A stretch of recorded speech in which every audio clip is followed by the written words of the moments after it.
Welcome friends. तो भाई जैसा एक्सपेक्ट किया था कि मार्केट ऊपर तो नहीं बढ़ने वाली है, चांसेस आएंगे। मैंने पिछले वीडियो में बताया, अगर आपने नहीं देखा है तो ज़रूर देख लीजिए। पूरे अक्टूबर मंथ का ओवरव्यू दिया है और उसके अंदर में मैंने पिछले कई सालों का इवैल्यूएशन कर कर समझाने की कोशिश करी है कि हर साल अक्टूबर में क्या होता है। लिंक डिस्क्रिप्शन में डालने की कोशिश करूंगा और उसको यूज़ कीजिएगा और समझ लीजिएगा कि अक्टूबर में जो ये हो रहा है ये कितना और हो सकता है। बाकी आज मार्केट ने क्या किया और कल क्या कर सकते हैं उसकी बात करेंगे। आइए शुरू करते हैं। Before we do that I request to go through the disclaimer as per SEBI norm. जरूरत हो तो वीडियो को पॉज कर पढ़ें। तो भाई सबसे पहले आज भी बहुत सारे शेयर थे जो ग्रीन में बंद हुए हैं। 1% से ज्यादा बढ़ने वाले शेयरों की खासी गिनती थी। आज भी सब जगह सेलिंग नहीं थी, बहुत सारे शेयर ग्रीन में बंद हुए हैं। आज भी बाइंग हुई है, अच्छी खासी बाइंग हुई है, हालांकि सेलिंग उससे ज्यादा हुई है, उसकी बात करेंगे। उससे पहले कौन कौन से शेयर थे जो आज गेन करते हुए नजर आया अच्छा खासा। तो आज का भाई जो निफ्टी के फ्यूचर्स के स्टॉक्स की बात करूं तो उसमें JSW लिमिटेड जो है वो सबसे ज्यादा बढ़ता हुआ नजर आया। 2.85% की बढ़त थी इसमें। IGL Indraprastha gas limited 1.65%, M&M Mahindra finance ये 1.45%, NTPC लिमिटेड 1.44%, इप्का लैब 1.35% और इसके अलावा 1% से ज्यादा बढ़ने वाले AU small finance, Coforge, Britannia, Colgate Palmolive ये सब 1% से ज्यादा बढ़ते हुए नजर आए। और उसके अलावा बहुत सारे शेयर थे, आप चाहें तो यहाँ से स्क्रीनशॉट लेके कॉपी कर सकते हैं। हालांकि गिरने वाले शेयरों में सबसे ज्यादा गिरावट जो है वो ऑटो सेक्टर में दिख रही है और ऑटो के खासे बड़े दिग्गज आज टूटते हुए नजर आए। कौन कौन से थे वो शेयर? सबसे ज्यादा गिरने वाले शेयरों में हीरो मोटोकॉर्प था जो कि 4% से ज्यादा टूटता हुआ नजर आया, 4.11%। और उसके बाद टीवीएस मोटर 3.72%। इस तरह से ये दो थे top loser of the future industry जो निफ्टी के हैं। इसके बाद हालांकि अगर ऑटो की बात करें तो महिंद्रा एंड महिंद्रा और इसके अलावा बजाज ऑटो ये भी टूटते हुए नजर आए। बजाज ऑटो 2.53% एंड महिंद्रा 2.79% टूटते हुए नजर आए। और अगर बैंकिंग स्पेस में बात की जाए तो आज का सबसे ज्यादा तेज गिरने वाला या सबसे ज्यादा गिरने वाला जो स्टॉक था वो ICICI बैंक था जो कि 2.57% टूटता हुआ नजर आया। हालांकि गिरावट सब जगह पे थी और बहुत तेज गिरे हैं हम, इसमें कोई शक नहीं, लेकिन सबसे ज्यादा ऑटो में खून बहा है। बाकी इसके अलावा अगर बात करें तो इसकी वजह से मार्केट में क्या असर पड़ा। जब इतने भयंकर गिरावट थी तो निफ्टी ने आज इंपॉर्टेंट लेवल 26,000 को दूर छोड़ दिया बहुत और 25,810 पे क्लोज हुई है। 368 पॉइंट्स का डिप था, 1.41% बनता है। और उससे ज्यादा खतरनाक बात यह है कि ये अपने लो के पास क्लोज हुई है। आज का इसका लो था 25,794, 25,794 और क्लोजिंग हुई है 25,810। तो कहें कि किसी तरह से इसने 800 को बचा लिया तो हाँ बड़ी अच्छी बात है। अगर इसी को सस्टेन कर ले, अगर 800 के नीचे ना जाए तो भाई ये फिर मजबूत हो सकती है, लेकिन अदरवाइज तो कहानी कमजोर ही है हर तरह से। इसी के साथ में अगर एडवांस डिक्लाइन रेशियो देखी जाए तो आज सेंसेक्स में रेड में बंद होने वाले शेयरों की गिनती बहुत ज्यादा हो गई। पिछले कई दिनों का डेटा मैंने देखा, लेकिन इतना बड़ा नंबर कभी नहीं था। इससे पहले अगर बड़ा नंबर बात करूं तो वो 18 सितंबर या 19 सितंबर को आया था, उसकी बात करेंगे। लेकिन आज कितने थे? 1536 शेयर आज रेड में बंद हुए हैं, गिरकर बंद हुए हैं। हालांकि बढ़ने वाले शेयरों की गिनती भी थी ठीक ठाक, 988 शेयर 988 शेयर आज ग्रीन में बंद हुए हैं अगेंस्ट 1536 शेयर्स रेड में। जो कि अगर हम कल की बात करें यानी कि फ्राइडे की बात करें लास्ट सेशन की तो 1243 शेयर रेड में बंद हुए थे और 1231 शेयर ग्रीन में बंद हुए थे, लगभग फ्लैट थे। अब हमने बात करी कि इससे ज्यादा कब हुए थे हमारे पास रेड शेयर, तो भाई वो हुए थे 19 सितंबर को 1792 शेयर्स टूटते हुए नजर आए थे। हालांकि उस दिन हम गिरे नहीं थे, सिर्फ 38 पॉइंट्स का डिप दिखा था और उससे अगले दिन हम 375 पॉइंट 20 सितंबर को 375 पॉइंट का अपमूव आया था। लेकिन आज की स्टोरी थोड़ी अलग है, बट दिख रही है तो ये भी हो सकता है, इसलिए बता रहा हूँ। ये डेटा नजर रखिएगा, इसलिए बोल रहा हूँ। अभी खतरा बहुत अजीबो गरीब है। और आज जो जापान में हुआ है, जापान में तो 4% से ज्यादा टूटती हुई नजर आई मार्केट। सो उसकी वजह से ये ग्लोबल इम्पैक्ट था और बाकी एफआईआईस तो तैयारी करके बैठे ही थे, जिसका खतरा हम बार बार देख रहे थे और कह रहे थे कि अगर उन्होंने ये करा तो फिर ये खतरनाक हो जाएगा। So that's what has happened today. इसमें कोई वो वाली बात नहीं है। अभी फिलहाल जो है डाउ जोन्स रेड में है और जो नैस्डैक है वो ग्रीन में दिख रहा है। सो अभी भी मिक्स्ड है। कल आज की रात में क्या होता है, कल सुबह क्या करेंगे, ये उसके हिसाब से देखेंगे। हालांकि एफआईआईस ने भाई झंडे गाड़ दिए आज सेलिंग में भयंकर रूप से, उसकी बात करेंगे। उससे पहले बैंक निफ्टी को देख लेते हैं। 52,978 पे क्लोज हुआ है। हम बात कर रहे थे कि 54,000 इंपॉर्टेंट लेवल है, अगर ये उसको अचीव कर ले तो बड़ी बात है। लेकिन इसने 53,000 को भी छोड़ दिया है, 52,978 पे क्लोज हुआ है। और इसने लो क्या मारा आज 52,926, तो ये भी लो के पास ही क्लोज हुआ है। ये साइन होता है वीकनेस का, यानी कि बुल्स ने अटेम्प्ट भी नहीं मारा। तो अब अगर मैं बात करूं कल के लिए क्या बात करनी है, तो भाई 53,000 अगर अचीव हो जाए, क्योंकि सिर्फ ये 22 पॉइंट से तो फूटा है 52,978, तो अगर ये 53,000 के ऊपर आ जाए तो भाई फिर से इसी को स्टॉप लॉस मान लीजिएगा 52,926 को, और फिर राइड करने की कोशिश कीजिएगा अगर आप बाइंग में इंटरेस्टेड हैं तो। हालांकि मैं राय नहीं दे रहा हूँ, मेरी समझ से बाय बिल्कुल नहीं बनता किसी भी तरह से, किसी भी एंगल से। So be very cautious and careful while buying. But खैर अभी ये है कि अगर कहीं से कुछ भी ऊट पटांग कुछ होना है तो भाई उसके हिसाब से ये है कि यहाँ पे अब वापस इसको 53,000 रीगेन करना होगा, वो बड़ी बात है। तो आज अब हम बात करते हैं कि सेल ऑफ कितना हुआ। आज भयंकर सेल ऑफ हुआ और भयंकर बाइंग हुई। पहले बाइंग की बात कर लेते हैं। देखिए अमूमन जो है 1000 करोड़ से ज़्यादा की अगर बाइंग हो तो उसे हम दमदार मानते हैं, बट आज DIS डोमेस्टिक इंस्टीट्यूशनल इन्वेस्टर ने 6,645 करोड़ की बाइंग करी है। 6,645 करोड़ की बाइंग, फिर भी मार्केट 368 पॉइंट गिर गई भाई। क्यों? क्योंकि FIIs फॉरेन इंस्टीट्यूशनल इन्वेस्टर ने 9,791 करोड़ 9,791 करोड़ से ज्यादा की सेलिंग करी है। ये है कारण जिसकी वजह से गड़बड़ हुआ। तो यानी कि आज क्या हुआ, आज नेट में 3,000 से ज्यादा करोड़ का माल पब्लिक को चिपकाया गया है, जो मैं आपको इंडिकेटर के तौर पे बार बार बताता हूँ। तो ये है आज पहला दिन जब ये काम बहुत समय के बाद हुआ है, वेयर इन पब्लिक को माल दिया गया ज्यादा और खुद लिया गया कम। हालांकि आज की जो बाइंग है 6,600 करोड़ से ज्यादा की बाय DIS, ये बहुत बड़ा सिग्निफिकेंट अमाउंट होता है। सो ये इंडिकेट कर रहा है कि शायद 1-2 दिन के अंदर वापस बाइंग आएगी और दम आ जाएगा मार्केट में। इसके अलावा अगर हम सेक्टर वाइज देखें तो देखिए सेक्टर भी थे आज कुछ जो कि ग्रीन में बंद हुए। मेटल सेक्टर, मीडिया सेक्टर और स्मॉल कैप 250, ये तीनों सेक्टर आज ग्रीन में बंद हुए हैं। और मेटल सेक्टर तो खासा 1.33% बढ़कर बंद हुआ है, और मीडिया सेक्टर की बात करें तो 1.12%। तो ये दम तो है भाई, कहीं ना कहीं तो कुछ तो बात है। हालांकि अगर मैं बात करूं तो मीडिया सेक्टर पे मैं बहुत गंगो नहीं हूँ, बट मेटल सेक्टर में तो ताकत है, और खासतौर पर चाइना के जो मूवमेंट्स हो रहे हैं और जो कुछ हो रहा है और वो स्टिमुलस लेके आए हैं और वो सब कुछ के साथ में ये असर उसका हो सकता है। लेकिन इसके अलावा जो एक चमत्कारी बात है जिसको आप समझना होगा, देखिए अभी तक जो डराया जा रहा है पूरी दुनिया में वो ये कि स्मॉल कैप मिड कैप के अंदर खतरा है, वहां पे गिरावट आएगी। तो भाई आज इतनी भयंकर गिरावट में भी small cap Nifty small cap 250 जो इंडेक्स है वो आज 0.06% बढ़कर बंद हुआ। कैसे? मतलब यहाँ बाइंग हो रही थी, और ये कौन कर रहा था? अगर स्मॉल कैप की बात करूं और वो भी DIS की बाइंग 6,600 करोड़ की है, FIIs ने तो खुल के सेल किया है। तो फिर अभी दम है बात मार्केट में, अभी वो वाली कहानी सही नहीं है जो वो रिसेशन और वो सब हो रहा है, बल्कि ये मुझे लग रहा है तैयारी, क्योंकि फेड के रेट कट हो गए हैं। उससे पहले मार्केट में पब्लिक को दिखा दिया गया कि ऊपर बढ़ गए, लेकिन अब असल में वो माल निकलवाएंगे पब्लिक से, उसके लिए मार्केट में फॉल लाया जाएगा और फिर मार्केट दोबारा एक रैली करेगी। और वैसे भी मार्केट का तो बिहेवियर यही होता है, ठीक है, स्ट्रेट लाइन में तो कभी बढ़ती नहीं है। बट खैर जो हिट आया वो कहाँ से आया? देखिए आज रिलायंस सबसे बड़ा हिटर था।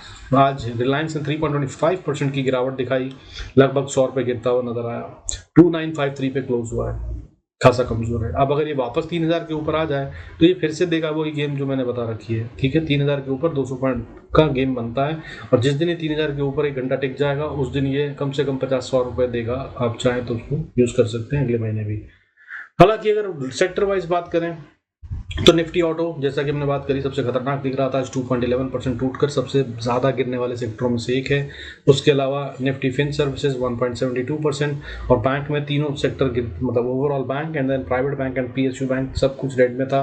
प्राइवेट बैंक की जो गिरावट है वो 1.70% और PSU बैंक 1.42% गिरते हुए नजर आए, और बाकी तो भाई सब जगह पे लाली ही थी, सारे सेक्टर गिरते हुए नजर आए, कहीं पे कोई खास बात नहीं है। सबसे कम गिरने वाले सेक्टरों की अगर बात करूं तो वो फिर से एक अच्छी बात है, जैसे कि निफ्टी स्मॉल कैप 250 जो है वो लगभग ग्रीन में बंद हुआ है 0.06%। तो सबसे कम गिरने वाला सेक्टर भी निफ्टी स्मॉल कैप 50 है, जो कि 0.26% टूटा है। और अगर इसके ऊपर चलते हुए बात करें तो वो मिड कैप 100 है, मिड कैप 100 में 0.38% की गिरावट है। निफ्टी मिड कैप 100 में भी बहुत ज़्यादा गिरावट नहीं आई है। सो भाई जो बाइंग हो रही है, हिडन बाइंग हो रही है, वो कहीं स्मॉल कैप और मिड कैप में ही हो रही है। फिर बता रहा हूँ अभी बहुत दम है इसमें, इस हिसाब से अगर देखा जाए तो। बाकी भाई आइए चलते हैं चार्ट्स पे और समझते हैं कल क्या कर सकते हैं और कैसे कर सकते हैं। लेट्स स्टार्ट दिस, ठीक है। अरे यार एशियन पेंट्स से चलो एक शेयर देते हैं आपको। एशियन पेंट्स में भाई एक पैटर्न बन रहा है जो कि कुछ एम पैटर्न जैसा दिख रहा है मुझे। अगर ये इसको कवर कर देता है तो ये इसमें एक अच्छा सेल ऑफ बन सकता है। हाउएवर ये ऐसे पॉइंट पे है जहां से इसमें रिवर्सल भी आ सकता है। तो ये एम पैटर्न तो आप देख रहे हैं, ठीक है। तो एम पैटर्न जरूरी नहीं होता हमेशा ऐसे ही बने, ठीक है, कि ये स्ट्रेट लाइन हो, नीचे की तरफ में फ्लैट हो। पैटर्न्स जो है वो ट्रेंड लाइन पे भी बनते हैं। तो अगर इसको देखें तो ये ट्रेंड लाइन बन रही है और ट्रेंड लाइन के ऊपर पैटर्न बनता हुआ नजर आ रहा है, तो इसको आप मान सकते हैं एम पैटर्न। अगर ये ऐसा है तो, और इसने 20 मूविंग एवरेज के नीचे क्लोजिंग दे दी है, तो ये गिरता हुआ नजर आएगा कल। और अगर इसको गिरना है तो कल ये वापस ऊपर 3330 को पार नहीं कर पाएगा, 3330 को पार नहीं करेगा।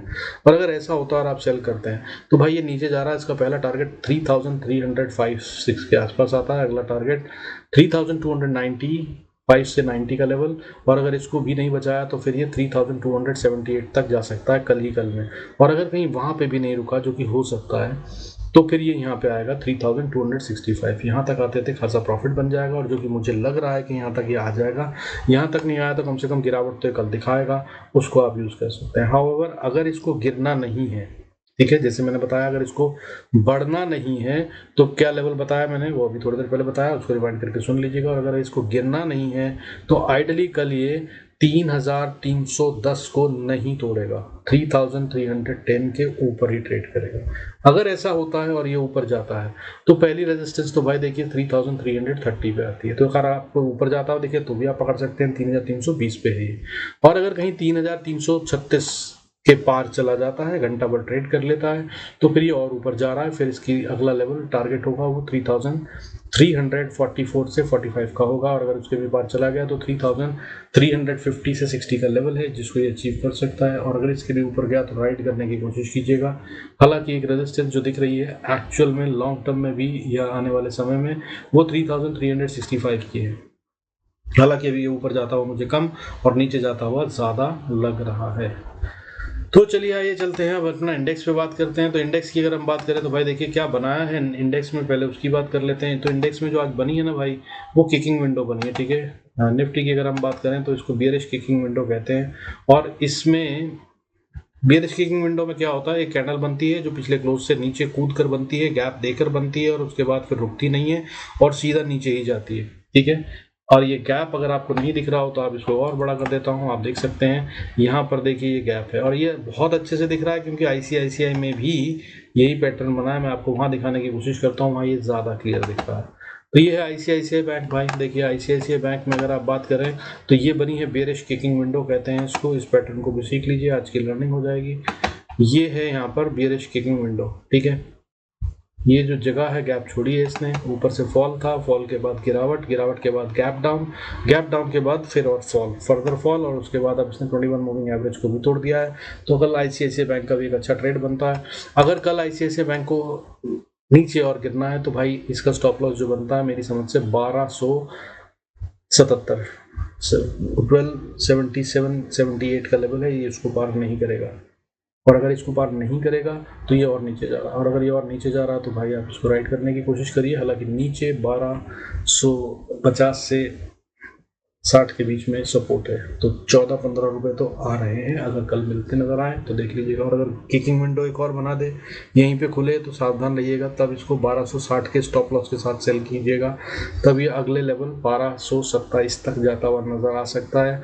और उसके बाद इंपॉर्टेंट सपोर्ट 1204 पे बनती है, उसको ये तोड़ने के अभी मूड में है, ऐसा ये नहीं बता रहा है। तो 2 ट्रेड हो गए भाई, कल के लिए यूज कर लीजिएगा अगर फायदा हो तो।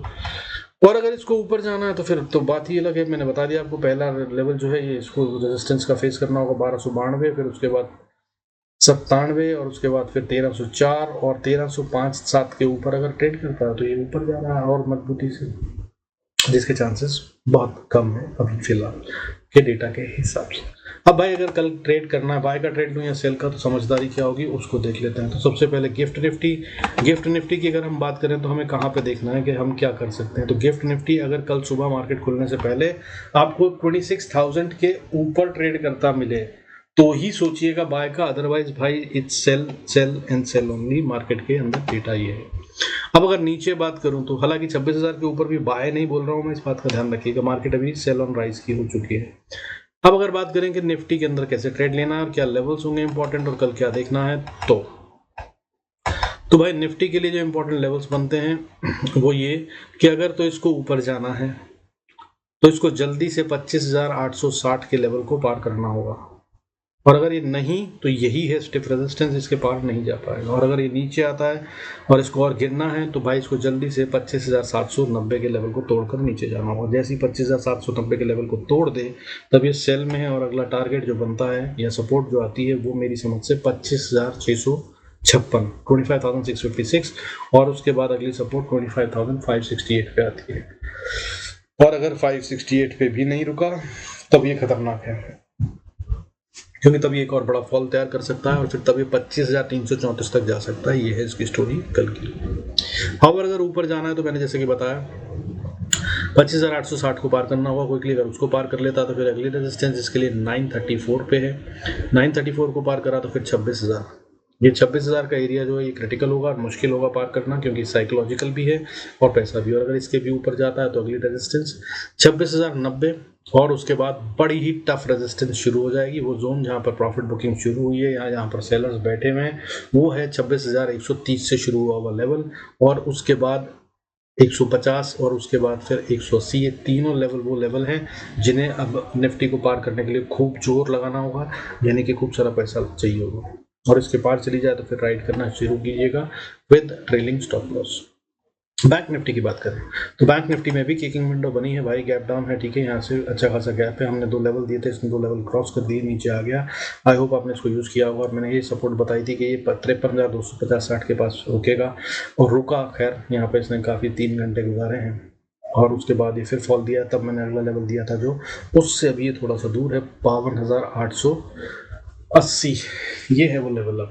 अगर अब इसने नीचे आना है ना तो ये इसको तोड़ देगा। हाउएवर अगर ट्रेड करना हो तो ये आसान ट्रेड यहाँ पे बनता है। ये डोजी बना हुआ है आर्ली कैंडल पे, तो ये हाई बनता है 53,080 का। 53,080 के ऊपर हो तो बाय का सोच सकते हैं आप, जिनको बहुत ही ज़्यादा आदत हो बाय की। अदरवाइज मैं बाय के ट्रेड से बचने की ही राय दूंगा। हाउएवर सेल करना हो तो जो नीचे का लेवल है डोजी का वो है 52,920। इसके नीचे अगर ट्रेड करता है तो आप सेल कर सकते हैं 50 एक पॉइंट का स्टॉप लॉस लगाकर। और अगर कहीं उसके बाद नीचे ये 52,880 को तोड़ देता है तो ये और नीचे जाने के लिए तैयार है, और नीचे ऐसे जाने की तैयार है कि इसके बाद बहुत अच्छी कोई सपोर्ट मुझे दिखती नहीं है, ठीक है। तो अगर मुझे सपोर्ट की बात करूं तो अगली सपोर्ट 52,624 पे, और उसके बाद फिर 52,134 पे, ये छोटी छोटी सपोर्ट हैं। और मजबूत सपोर्ट की बात करूं तो 51,850 पे नज़र आती है।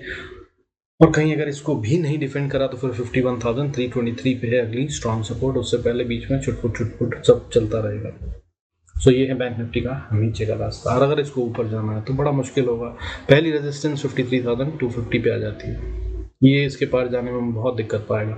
झटका वटका हमारा तो 330 तक, बस यहाँ पे खत्म हो जाएगी इसकी कहानी। और अगर इसके ऊपर जाते हैं तो फिर 53,620, और फिर उसके बाद फिर 53,830-40 का लेवल बड़ा मुश्किल होगा, बहुत ही मुश्किल होगा इसके लिए पार करना। इसके लिए बहुत ज़्यादा पैसा लगाना पड़ेगा। और अगर इसने ये कर लिया तो फिर ये नई रैली की तैयारी कर रहा है, ये समझ लीजिएगा। अगली रेजिस्टेंस 54,150, फिर 286, और फिर उसके बाद 480 से 540, और 540 के ऊपर चला गया तो फिर नई रैली, जिसके भी चांसेस ना के बराबर हैं। Fall is more possible tomorrow और इन कमिंग टाइम्स। बाकी अक्टूबर वाला वीडियो जो मैंने बताया है वो देख लीजिएगा, उसमें कैसे चलता है वो भी बता देगा। अब क्विकली देख लेते हैं हमारे फिन निफ्टी को। कल इसकी एक्सपायरी है, तो फिन निफ्टी बहुत इंपॉर्टेंट लेवल पे क्लोज हुआ है, बिल्कुल इंपॉर्टेंट लेवल है। अगर या तो इससे नीचे आ जाए तो सेल, और अगर नहीं तो ये यहीं से वापस बाउंस होगा। दैट इज 24,470 का लेवल है। 470 से 490 मान लीजिए, या अगर मैं टू बी वेरी प्रिसाइज बोलूँ तो 457 से ऊपर का लेवल जो है वो 538 है। इसके जिस तरफ बाहर निकले उस तरफ वो ट्रेड लीजिए। अगर 538 के ऊपर जाता है तो बाय का ट्रेड बना सकते हैं, स्टॉप लॉस बनेगा 470 का ही। और अगर नीचे 460 के नीचे जाता है तो सेल का ट्रेड ले सकते हैं, स्टॉप लॉस बनेगा तब भी 490 का। और अगर आपने सेल का ट्रेड लिया है तो अगली सपोर्ट जो आती है भाई 24,350 और उसके बाद 24,280 और अगर इसको भी पार कर गया तो फिर नीचे 24,050-60 का लेवल है, इसको टेस्ट करता नजर आएगा।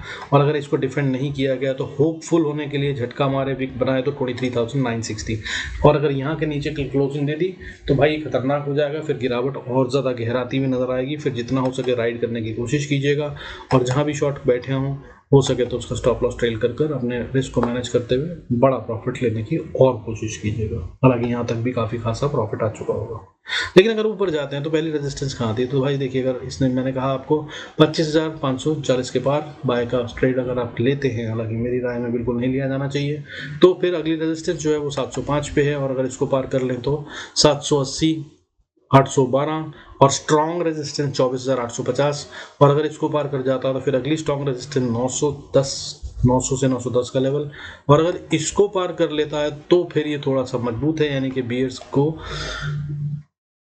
चैलेंज कर दिया गया है, जीते नहीं है, ठीक है।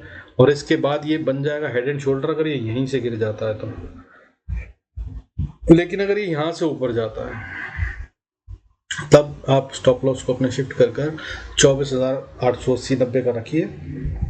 अगली रेजिस्टेंस 24,980, फिर 2550, फिर 2570, 2550 से 2570 का लेवल जो है 25,070 का लेवल बोल रहा हूँ, वो रेजिस्टेंस का काम करेगी, पार हो जाती है। फिर स्टिफेस्ट रेजिस्टेंस 25,150 आने वाले काफी समय के लिए कायम रह सकती है। और नीचे की अगर हमने बात करी ली है, अगर ये नीचे आया तो खतरनाक है। 24,480, 350, 330, 275, 275 बहुत स्ट्रॉन्ग सपोर्ट है, इसको इसे डिफेंड करना चाहिए और नहीं बची तो 24,050 को ये टेस्ट करता हुआ नजर आ सकता है फिन निफ्टी कल। और अगर कहीं 24,000 के नीचे क्लोजिंग दी ना तो यार ये बहुत बड़ी गड़बड़ हो जाएगी, फिर और ज़्यादा बड़ी करेक्शन और आती हुई नजर आ सकती है। तब ये कहानी जो है ये 23,400 के लिए ओपन हो जाएगी, 23,440 to be very precise. However अगर होता है ऐसा तो हम इसकी बात करेंगे, अभी फिलहाल इतने लेवल्स जरूरी होंगे मेरे ख्याल से। विद दिस भाई I conclude this video, thank you so much for staying connected, God bless all, see you in next video. Don't forget to like, subscribe and share the video और अगर कुछ अच्छा नहीं लग रहा है तो कमेंट्स में जरूर डालिएगा।